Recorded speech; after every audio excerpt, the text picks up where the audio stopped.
If you've decided to close your Spotify account, follow these simple steps to ensure a smooth process. Make sure to back up any playlists or music you want to keep before proceeding. Step 1. Log into your account. Visit the Spotify website and log into your account using your credentials.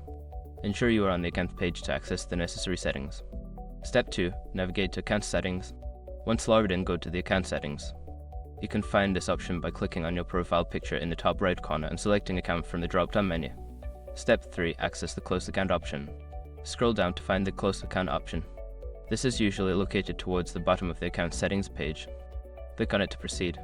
Step 4. Follow the instructions. Spotify will provide you with information about what happens when you close your account. Read through this carefully and follow the on-screen instructions to confirm your decision. Step 5. Confirm closure.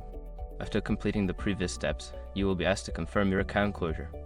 Once confirmed, your account will be deactivated and you will receive a confirmation email.